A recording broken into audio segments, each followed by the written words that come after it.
grade 9. Ayan, thank you Jermond, Christina, Daniel, and Christine. Ayan, maraming salamat. May I request sa grade 9 to turn on your camera? Thank you. Sige. I'll be waiting for the others.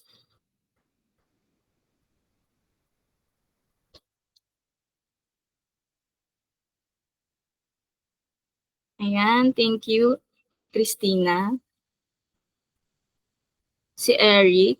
Mukhang may problem yata sa camera ni Eric. And others ba, may kaya pang mag-open ng cam? Ayan, si Christine, thank you. Ayan, sige. So, while waiting for others to open their cam, so, kung nakikita niyo naman yung ating theme for today's, which is si Detective Conan. I think everyone's familiar naman with Detective Conan, no? So, ngayong araw, you will be stepping in the shoes in the Detective Conan. So, while we were doing an activity, gusto ko, you think like a detective, okay? So, before we begin, let us start our day with our prayer.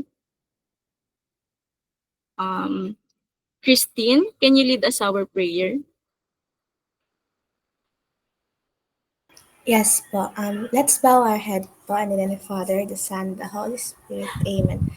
Dear Heavenly Father, thank you for the hundredfold blessing. Help us to multiply love and respect. Divide our God-given talents, add happiness and ideas to others, and subtract wrongdoings and grudges in our hearts. In Jesus' name, Amen. Amen. So thank you, Christine, for leading our prayer. So now, dadako naman tayo sa ating classroom rules. So meron tayong acronym dito na math. So John Matthew, pwede mo babasahin yung classroom rules natin? Classroom rules. M. Mute your microphone when not speaking. A. Act respectfully towards others. T. Turn on your camera all throughout the session. H. Have your materials ready. Math. So Thank you. thank you, John Matthew. No? So, ayan, nakalagay sa ating classroom rules. You can turn on your camera all throughout our session. Pero if may problem, pakisabi na lang sa ating chat box. And yung have your materials ready, kindly prepare pen and paper and also scientific calculator since we were solving some problems. Kung wala naman kayong scientific calculator, you can use the app. The app, okay? So, thank you. So now, para naman sa ating objectives, Christina, can you read number 1 and 3? 1 and 3 po. Good Yes. morning po. Morning. Define angles of elevation and angles of depression and illustrate angles of elevation and angles of depression. Okay, thank you. So, ayan, para simulan ng ating first activity today, we will be decoding hidden clues. Okay. So, here's our instruction. Zatsa, can you read our instruction? Naka-open cam ka ba, Zatsa? Rinig po ba ako, teacher? Yes. Kindly turn on your cam. Thank you. Sige po. Instruction. Your task is to carefully examine each image, connect the details, and solve the mystery by identifying the correct answers. Sharpen your observation skills and think like a detective. Every clue counts. Ayan. So, naunawaan ba yung instruction? Pwede bang makareceive ng heart react if naunawaan? Okay, so mukhang hindi. Okay, thank you, John Matthew. Okay, so may naintindihan naman. Okay, so for our task, magpapakita ako ng mga pictures and then sa bawat pictures na yon may mga clue or hidden clues na kailangan ninyong hulaan kung ano yung word na gustong ibigay na or kung ano yung word na gustong ibigay ng pictures. Okay, let's now begin. You can raise your hand if you want to answer, okay? So for the first picture, sinong gustong pumula? Raise your hand. Okay, sige. Si Christina ang nauna. Angle po. Paulit. Angle. Okay, let's see kung tama ba yung sagot ni Christina, no? Okay, very good, Angel. Okay, bigyan naman natin siya ng clap. Thank you so much. Okay, for the next picture. Sino kaya makakahula? Anong pinapakita kaya ng picture? Sige, who wants to try? Raise your hand lang. Ayan, si Jermond. Okay, Jermond, anong sagot? Hello po, good morning. Ano po, depression? Okay, so let's see kung tama nga ba yung sagot. Very good, depression. So, Jermond, gusto ko lang malaman, paano mo siya nakuha as depression? Ayun. Dun po sa first picture, kasi po yung dagat, parang it's deep. Yung hindi lang po siya deep kasi yung dagat po, tapos meron po siyang butas. Okay. Yun, kaya po trench, ganun. Tapos sa Okay, result very po, good. since naka-emphasize po yung re, so depth re. Tapos, ayun, yung artist po na nasa third picture, si Sean. Yun po. Okay, very good, no? Napakagaling na pag-a-analyze ni Jermond. Okay, so for our last, ayan, sino kayo makakahula ng ating last picture? Other hand. Ayan, sige, Eric. Morning po. I think Good it's morning. elevation. Okay, very good. Tingnan natin. Okay, very good.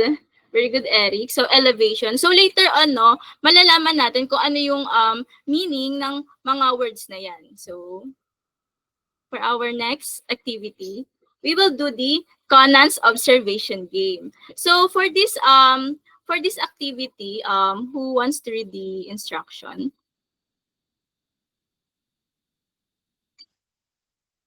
Si Eric ba ulit? Sige, Eric.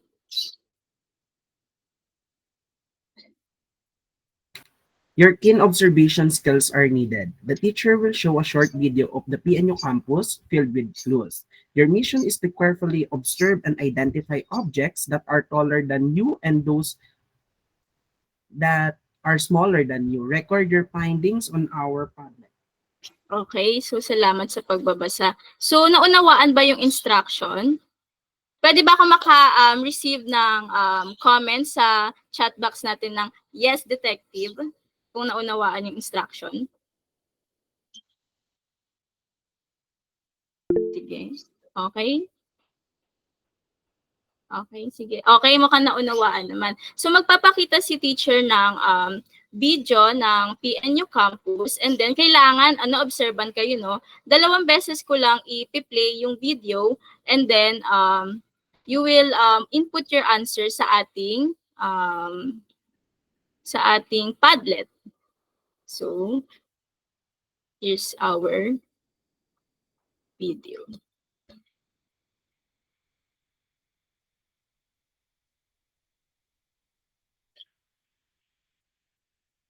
Visible na ba ang ating video? Okay, sige, thank you. Okay, so mag-observe kayo class ha, and then here's our Padlet link. You may type in your answers here.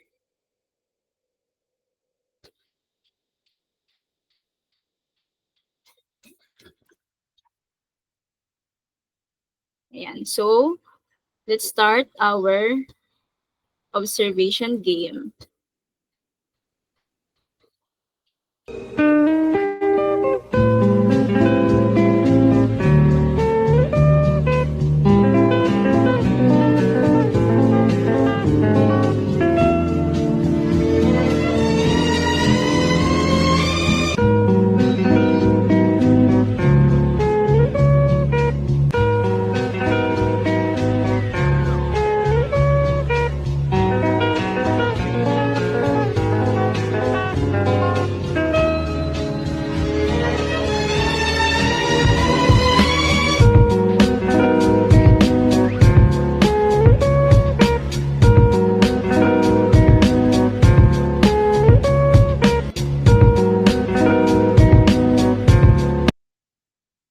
Ayan. So, napanood ba ng maayos yung video or kailangan ko pang i-play ulit?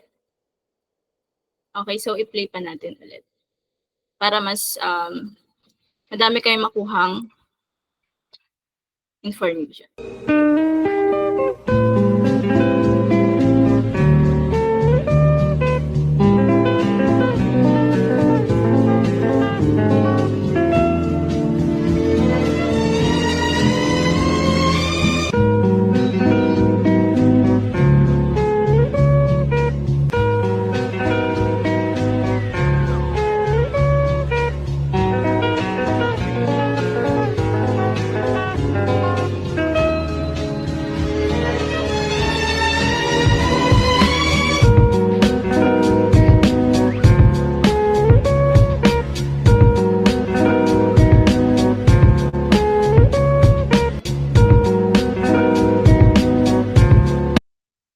Ayan. So, you may start type in your answer sa mga things na na-observe nyo that are smaller than you and that things na taller than you.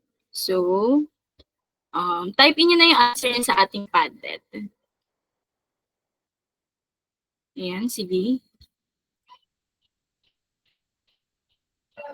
Na-access ba ng lahat yung Padlet? If yes, ayan, salamat Eric. Ayan, sige, you may start input your answers.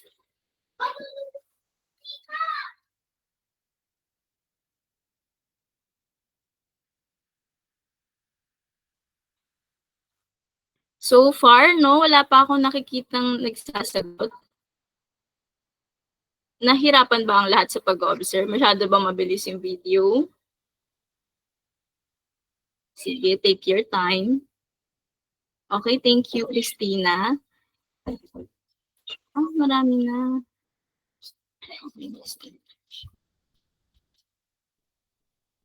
Ayan. Sorry, hindi pala na-reload ni teacher. Okay. Okay, so marami na tayong input dito, no? So, may gusto pa ba kayong idagdag, class? Or goods na kayo sa mga na-observe nyo? Ayan, okay. Sige.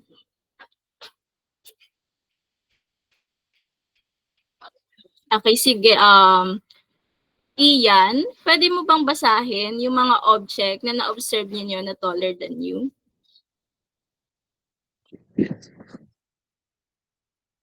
Can you open your cam? Thank you. Sorry po, I weren't able to open my camera po kasi po may technical difficulties. Okay, sige. Pero ito po yung objects that is taller than me. Basketball ring and board, buildings, cars, doors, gate, puno or trees, purple flags, sulo, the torch statue, trees, and overpass po. Okay, sige. Thank you, Ian. So, sino naman yung gustong magbasa ng mga na-observe nila ng object ng smaller than them? Raise your hand lang. How about si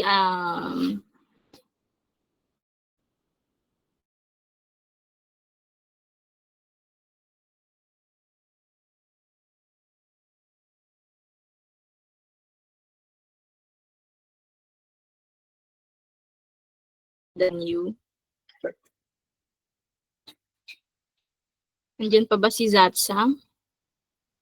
Okay, so mukhang nagkakaroon ng so let's proceed na lang kay Eric. Hello po. Good morning. Ito po yung mga object you observe that is smaller than you. Ito po yung armchair, flower vase, benches, chairs, paso, plant pots, at saka yun din po, plants, chairs, and tables. Okay, so thank you no sa pag-i-input. So, sa tingin niyo ba, kapag yung mga object na yan is, kapag tumitingin kayo, may angle na nabubuo?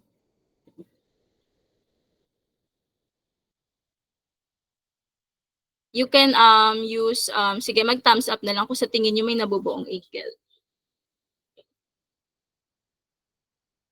Okay, nag-thumbs up si Zatsa. Okay. So, sige, later on, madidiscuss natin yung mga objects na yan. And now, we will proceed for our next activity.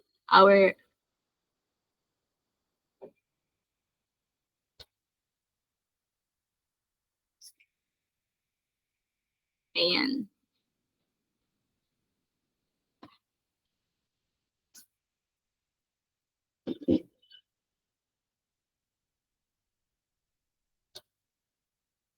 So for our next task, ayan, solve and spot. So dito naman, who wants to read our instruction? Christine, can you read it, our instruction? You'll need to solve a riddle to uncover the truth. The teacher will present a clue, and your task is to search for the correct item. Once you've found the right object, carefully analyze the riddle to determine its correct location. Drag and place the item where it belongs. So naunawaan ba yung instruction, class? Okay. So thank you, no? So may papakitang riddle si teacher. And then, ida-drag nyo yung mga, okay, in a while. Ayan. So,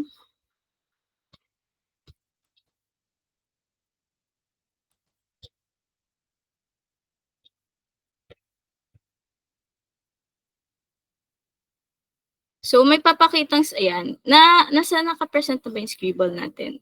Ayan. So, dito may papakita akong scribble. And what you're going to do is huhulaan nyo kung ano yung bagay na gustong ipakita ng riddle. And then, ida-drag down nyo or hulaan nyo dito sa mga bagay na to kung ano yung dinidescribe ng riddle. Okay? Naunawaan ba? Okay, so para maka-access kayo sa ating Scribble, here's our link. Sige, for our first riddle, sino yung gustong unang sumagot? Raise your hand.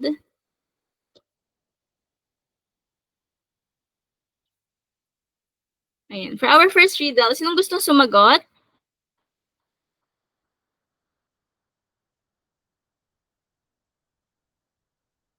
Sige, Jermond. Careful lang sa pag-access ng ating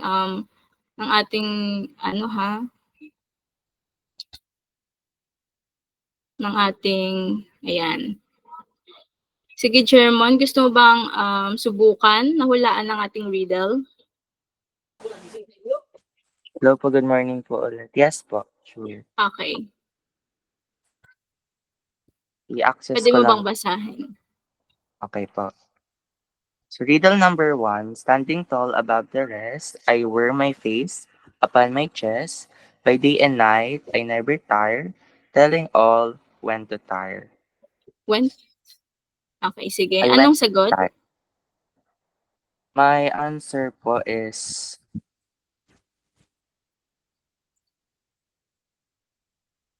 wait lang po. Sige, take your time. I-drag down ko po yung picture. Yes. Ah. Dito sa man, up here. Ayan. Kung saan siya dapat nakalagay.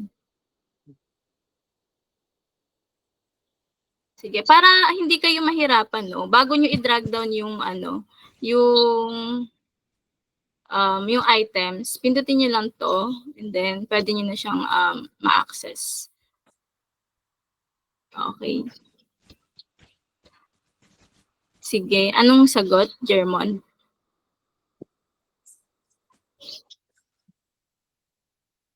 My answer po is a clock, pero may nag-drag down na po ata doon sa read. Saan? Okay, sige. I-drag mo na lang siya kung saan siya dapat nakalagay dito sa man. Kung saan siya dapat nakalagay. Sige. Sige. Pindutin mo lang yung hand. Ito yung ayan.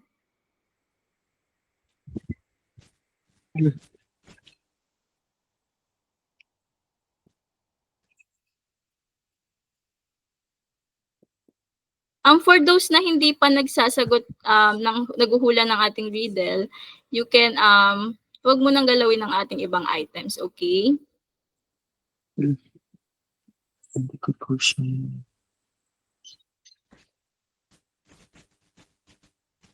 Sige.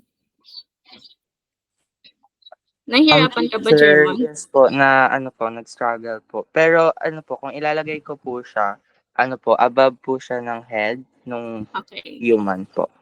Okay, thank you. Sige, lagay natin doon.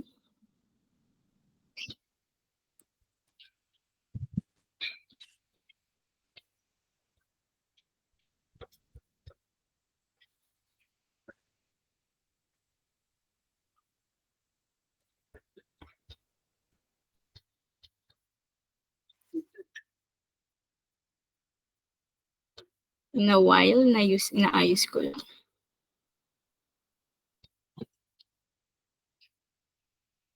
So,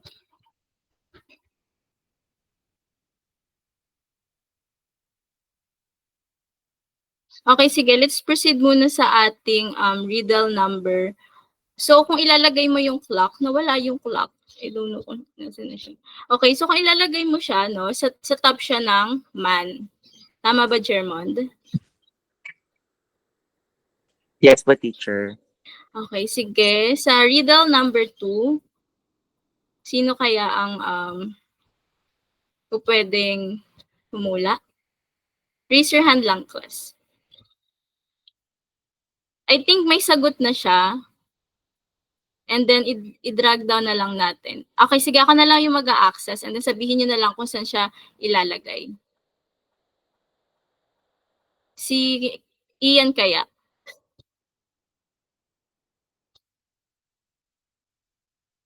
Saan dapat nakalagay yung sagot dito sa riddle number 2?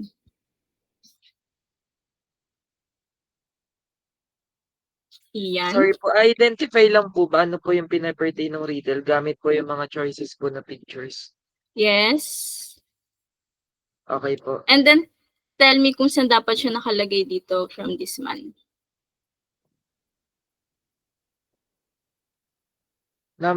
Riddle number 2. I step without feet, I run without speed. On the ground, I'm all you need. Shoes po yung answer. Tapos dapat po ayun po, baba po siya nung illustration na lalaki. Okay, sige. Thank you, German. Ay, Ian. So, dapat daw yung shoes nasa ilalim. Sige.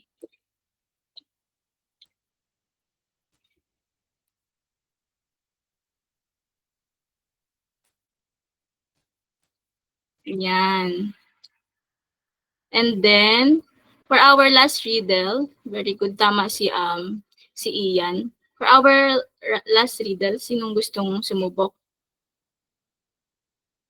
Since nakita ko, no, kakapasok lang ni Jean, can you answer our third riddle?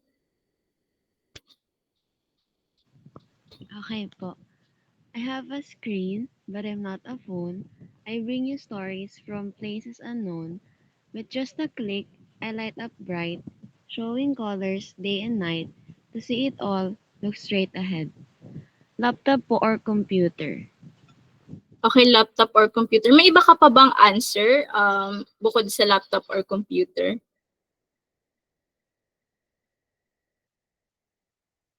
Sa tingin mo, ano yung screen na may screen siya pero hindi siya cellphone?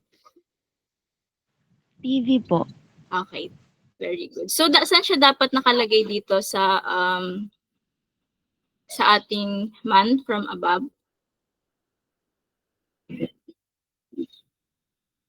Yung TV, saan siya dapat nakalagay? Eye level po. Okay, very good.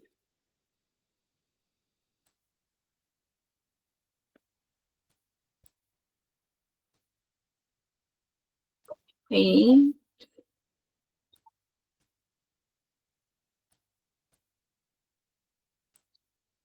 So, ayan yung mga bagay na ayan yung mga bagay na nahulaan ninyo si Riddle.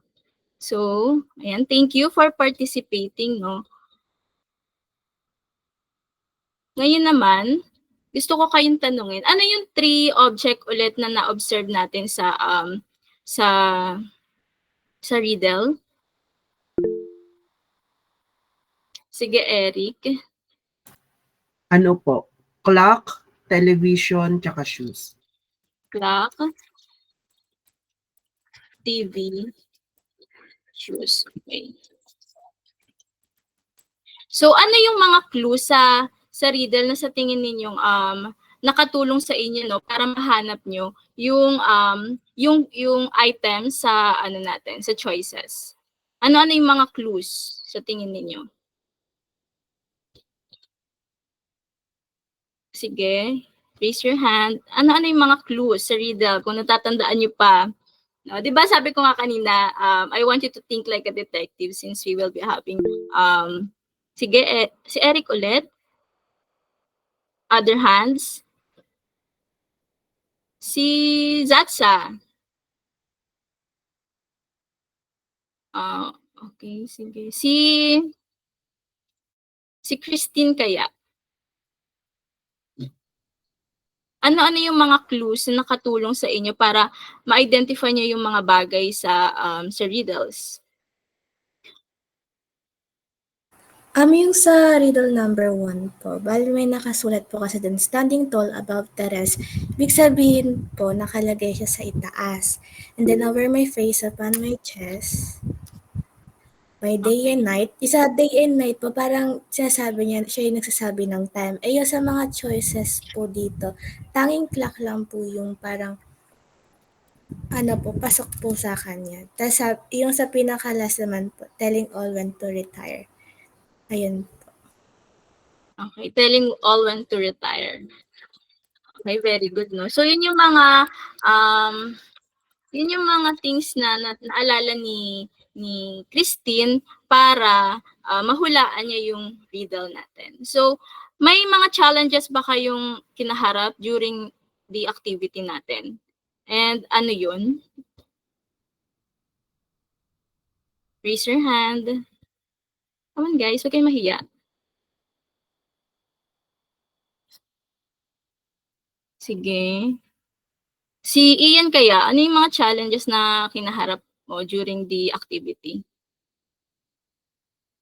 Siguro po yung properly pong pag-visualize ano po yung pina-pertain ng riddle kasi hindi po lahat sa atin is ito, parang exposed dun po sa mga bagay or pagbasa po ng mga riddles. So, minsan po kasi implied po yung binibigay niya to test our minds. Okay, so yung pag-visualize, no? Okay. Ano pang mga challenges na kinaharap ninyo? Anyone? Si ano kaya? Si Christina Abiso.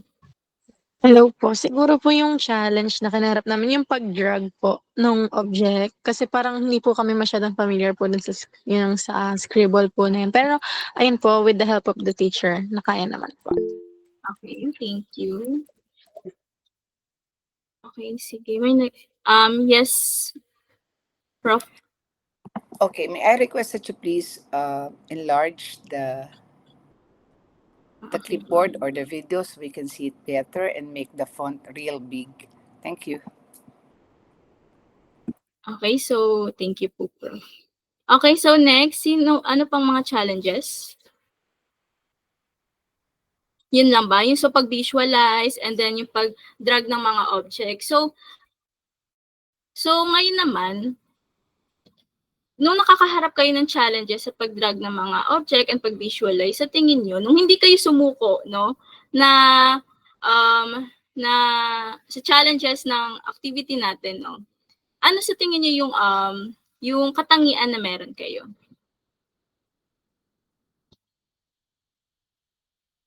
Sige, anyone? Raise your hand. Di ba may mga challenges kayong kinaharap during the activity? Sa tingin nyo, ano yung katangian na meron kayo na na hindi kayo sumuko during the activity? Sige nga. Sige. Okay, si John Matthew naman. Ano kaya? po, resilience po. Kasi po hindi po kami sumuko kahit na meron pong challenge. Okay, resilience, no? Pwede. So, ano pa kaya? Ano pang...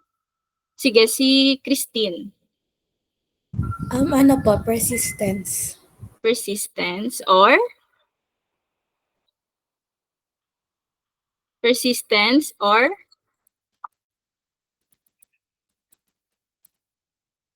Sige, persistence or? Sige, Eric. Sa akin naman po, parang feel ko is yung perseverance po. Okay, perseverance. Thank you. Thank you so much. Very good, no? So, perseverance so, during the activity, no, yung mga challenges na kinaharap nyo, hindi kayo sumuko dahil nag-persevere kayo para matapos pa rin yung activity natin, no, despite the difficulties. So, ngayon naman, pwede nyo bang i-describe yung mga movements na to, na kung paano yung mga movements na to related to angle of elevation and angle of depression? Paano nyo siya madi-describe? Like, paano yung mga objects na to related sa angle of elevation and angle of depression? Sige, John Matthew. Okay, so... Sa ano lang po, sa depression po, sa tingin ko po, ito po yung mga katangian na kakailanganin natin tuwing nakaka-experience tayo ng depression. Ayun lang po. Okay, so iba yung pagkakahulugan ni John Matthew sa angle of depression. So ayan, para malaman niyo na kung ano nga ba yung kahulugan ng mga to, let's start with our discussion. Ayan. Para hindi niyo na siya isipin as malungkot or depressed, okay? So, let's start. Okay, so our topic for today is illustrate angle of elevation and angle of depression. So, ayan. So, angle of elevation, the angle created by the line of sight of an observer and the horizontal line for an object above the horizontal. Okay, so kanina nakita niyo itong example natin sa ating activity. So, ang sinasabi, so let's say for example, ito si Joseph. Si Joseph is papasok ng school. And then, habang nag-aayos siya, no, nanonood siya ng TV. So, yung TV is only, so, nasa observer's eye niya or nasa eye level niya lang. Which is, yung tinatawag nating eye level, yun yung tinatawag nating horizontal line.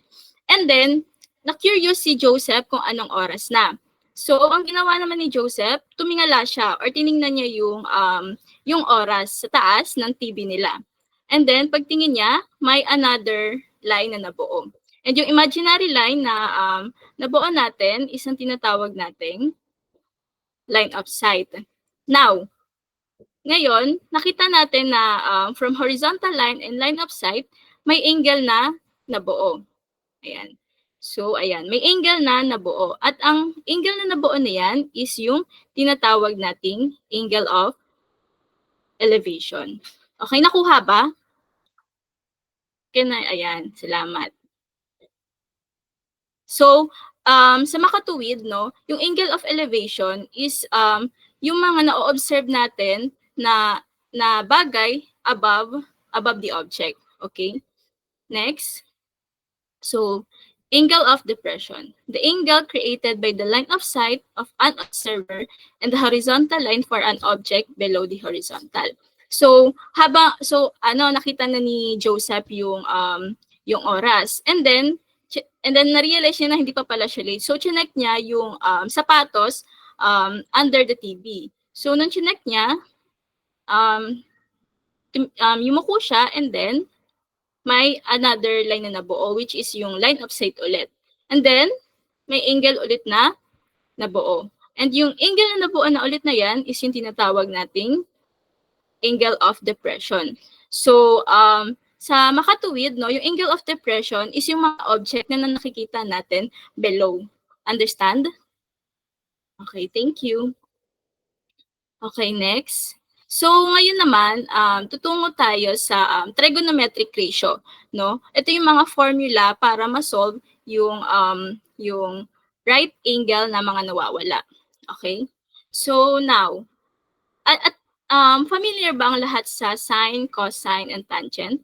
Heart react na, please. Okay, so, hindi familiar? Okay. Okay, so si Ian ba yung hindi familiar sa sine, cosine, tangent? Okay, so yung sine, cosine, tangent is ang tinatawag din nating SOHCAHTOA in short. So, sa trigonometric ratio, kapag halimbawa, kapag ang opposite side ang given and then hypotenuse ang nawawala, sine ang gagamitin natin, okay? So, take down notes class ha. So, ulitin ko, kapag sa angle, kapag opposite side ang given at hypotenuse naman ang nawawala, sine ang gagamitin. So, vice versa lang. Halimbawa, hypotenuse ang given and then opposite naman ang hinahanap, sine pa rin ang gagamitin. Gets ba, class? Okay. So, next naman sa cosine natin. Sa cosine, ang formula naman natin is yung adjacent.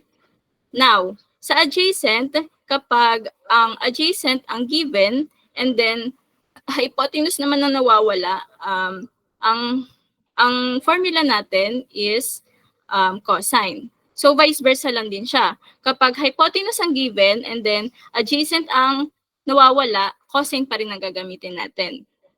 Gets ba? Pwede ba ako makareceive ng react or any ano? Okay, sige, thank you.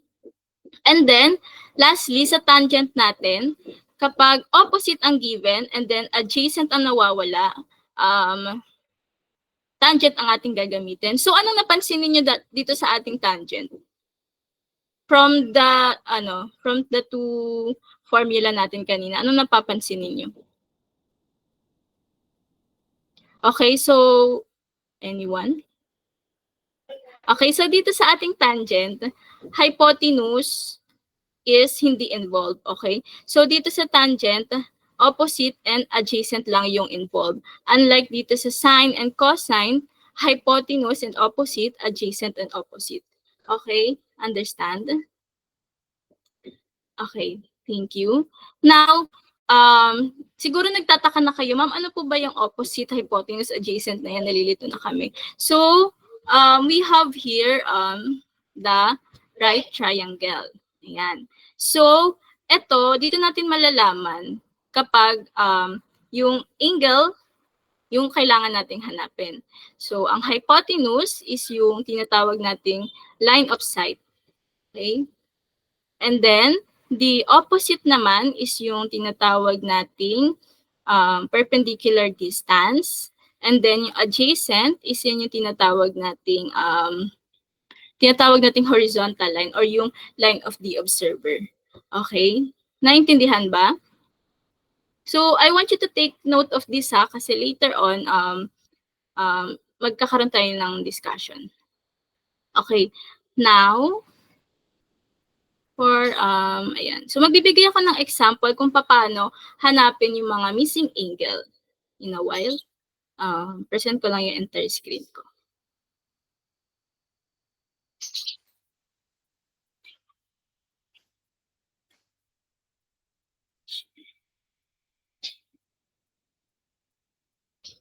Kita ba yung screen natin? Nakikita na ba, class? Ayan, thank you. Ayan. So, meron tayo ditong example. Ang sabi, the tower is 15.24 meter high.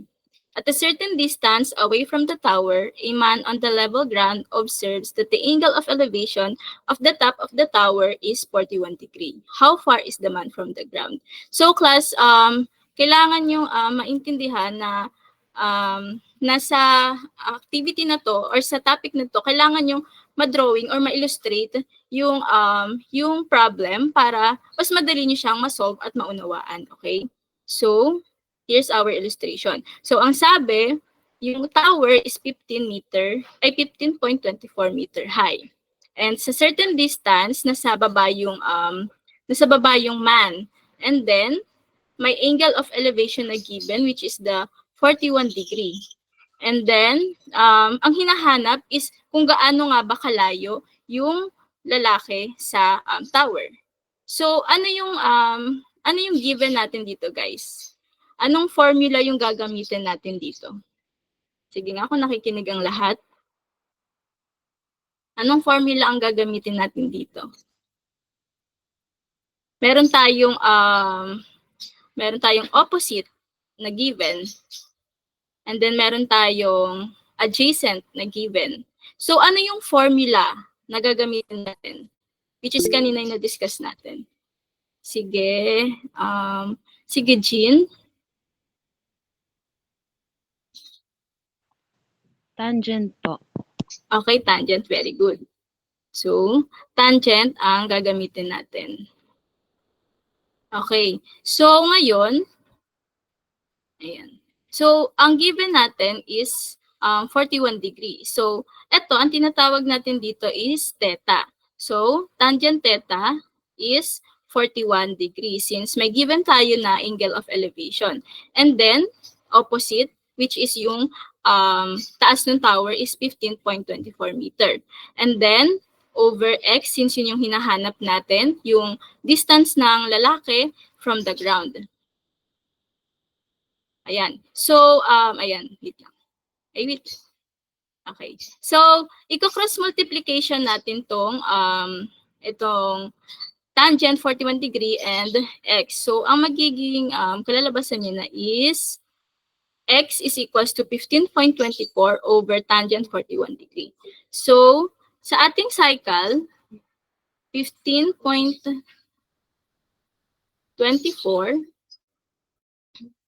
divided by, 15.24 divided by tangent 41. Then, don't forget to close parenthesis, guys, And then, the answer is 17.53. So, nakita natin na hindi to 5. So, wala tayo mag-round off. Now, the answer is 17.53. Therefore, we conclude na yung man is yung 17.53 is the distance of the man from the tower. Okay, so na-gets niyo ba, class? So ganun lang siya gagamitin sa scientific calculator natin, okay? Okay, next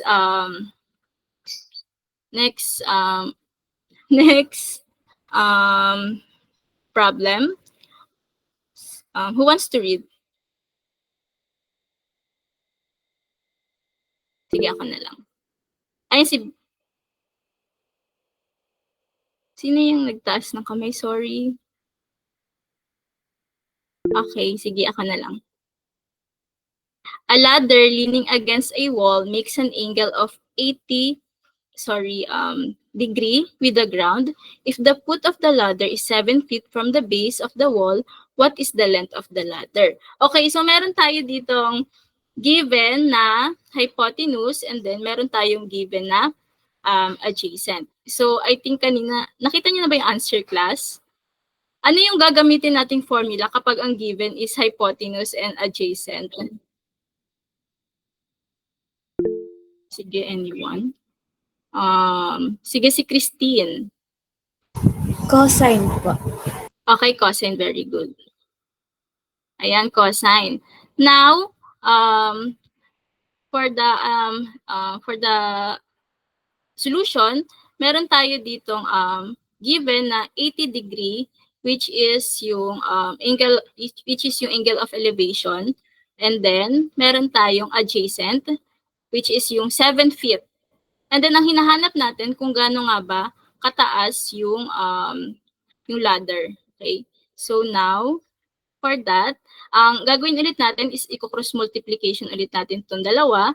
And then, ang magiging solution is h is equals to 7 over cosine 80 degree. Okay, so dito sa ating cycle, 7 divided by cosine 80 and then close parenthesis is equals to 40.31.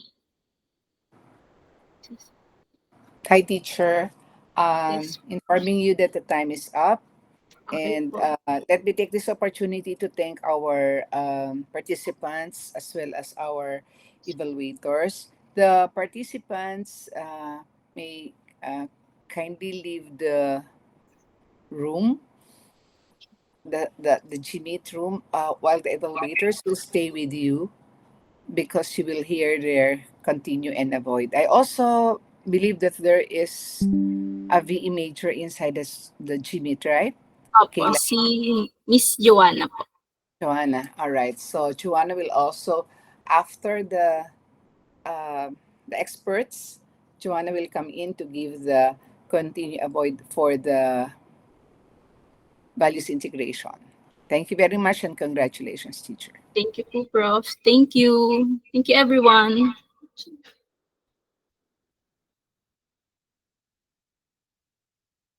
Ayan. So, for the evaluator po, pwede pong open cam po. And then, sino po yung gusto mag-start? And si Miss Jollibel, Daniel Marie Trinidad, and si Brian Cervantes po.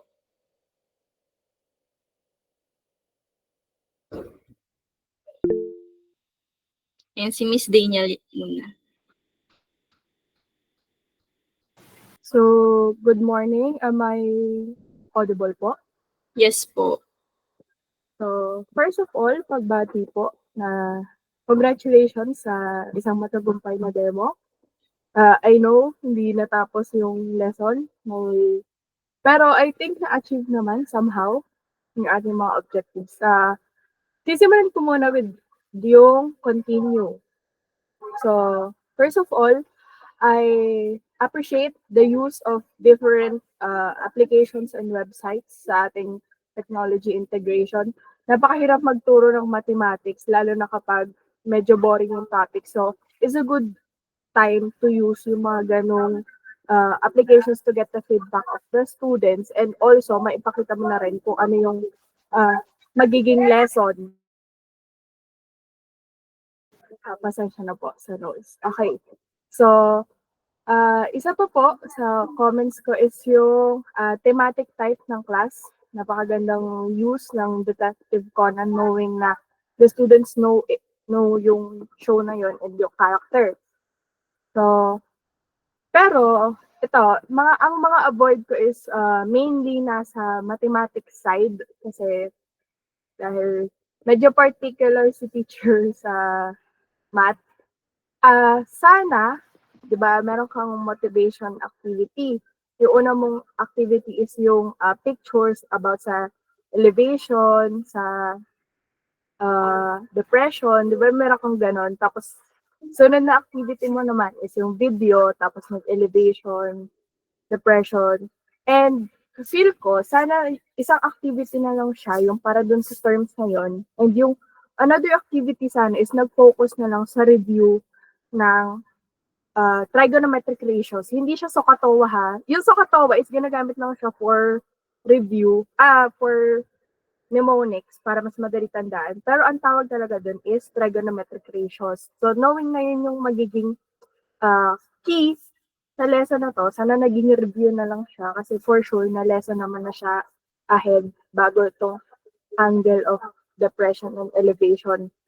Tapos, isa pa is yung in-explain mo kanina nga yung SOHCAHTOA. Sana, parang siyang triangle muna, kung ano muna sa triangle, kasi nagbabago yung sign and yung opposite sa kayong adjacent based sa reference angle. So sana nag-focus ka muna doon sa triangle bago mo pinasok na yung hypotenuse is line of sight. Sana hindi siya magkasabay na face, kundi separate na triangle muna bago mo pinasok sina line of sight. Yun lang naman po for now. Thank you po. Thank At pagbati. you. Sige si Brian.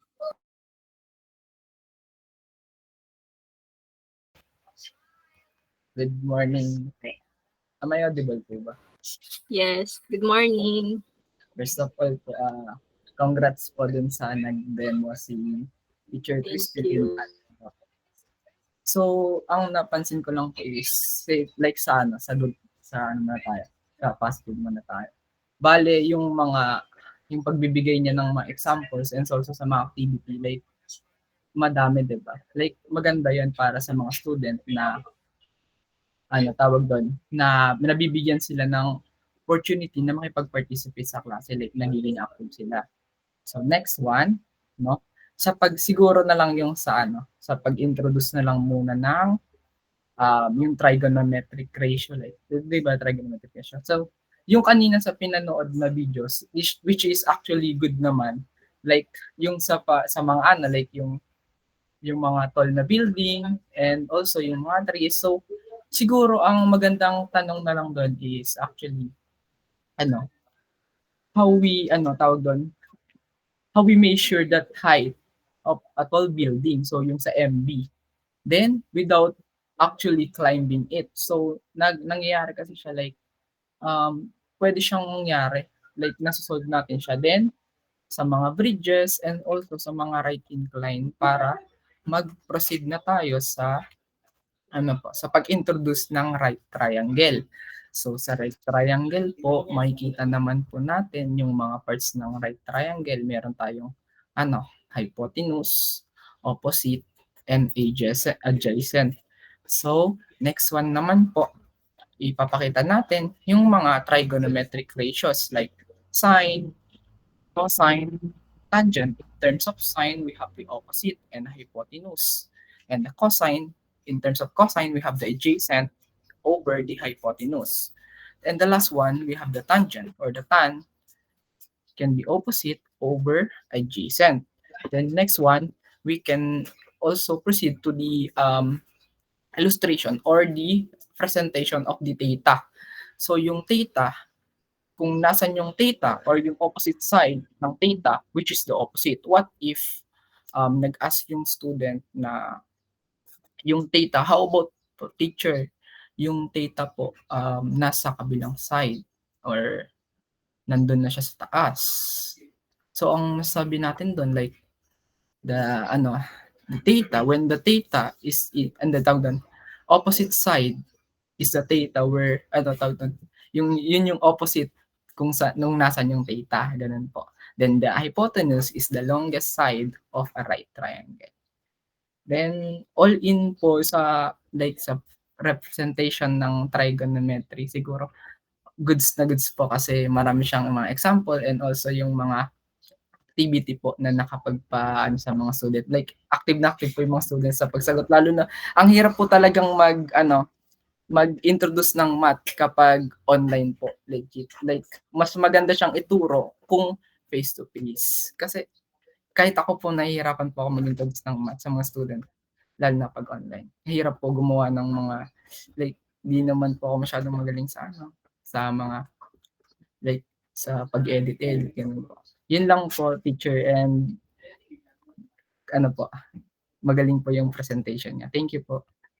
Thank you, Brian. And next po si Miss Jollibel po. Hello, am I audible po? Yes po. Ayan. So, start muna tayo sa continue or mga positive sides ng demo teaching niyo po. So, una, gaya ng sabi nila, I like also the theme, yung Detective Conan, kasi ang math super boring. So, hindi ba basta ang math, pag tinuro kasi siya sa estudyante, mahirap. So, we need something na makaka-elicit ng response nila. And gusto ko rin yung paglatag mo ng classroom rules, which is may acronym ka ng math, tapos nakalagay din yung rules mo. I also like that. And during sa yung motivation part na yung may mga activities, maganda din yung feedbacking mo doon sa mga nagsasagot na students. And also, gusto ko yung parang na-process mo yung sagot ng students. I forgot the name, basta lalaki siya yung tinanong mo na, paano ka nag-come up? Dun sa ata sa depression ata yun, paano ka nag-come up sa depression? Kasi parang mahirap siya. Gusto ko yung part na yun kasi natanong mo rin, nagka-interaction ka with your students. And gusto ko rin yung sa classroom management, nung napansin mo na parang wala ka nakikitang reacts and hindi mo alam kung naintindihan ba nila instructions, nagpasabi ka ng, nagpa-comment ka sa dito sa in-call messages ng type yung yes detective. Gusto ko rin, maganda rin po siya. And yung mga activity, which is Detective Conan, yun nga, nakaka-elicit siya ng curiosity. Actually, dun sa video na pinlay mo, nagustuhan ko na siya kasi naganap din ako kung ano ba talaga yung hahanapin. Kasi hindi ko rin alam. So, yun pala yung mga, ano yung nasa level of sight, mas mataas and mas mababa. And, yun, kagaya ng sinabi ni Danny, good integration of technology kasi nagpa-Padlet and scribble ka rin. So overall, yun yung mga good points na napansin ko po sa demo teaching nyo. And then, sa avoid naman, muna tayo sa PPT's part. Kasi may nakita ko inconsistency dun sa typings na may mga hyphen, tas dapat may spaces. May nakabold yung word wherein dapat hindi naman. And yung sa mga illustrations ng pictures, I think mas kaya pa yung lakihan para mas makita ng estudyante kasi yun nga, medyo maliit yung nakasulat na kunya line of sight, tas yung pictures ng tao. So I think mas kaya pa yung lakihan. And doon, nasabi na rin yung sa Sokotowa, hindi ko na lang din uulitin kasi na-emphasize na ni Danny and ni Bri. So, punta naman tayo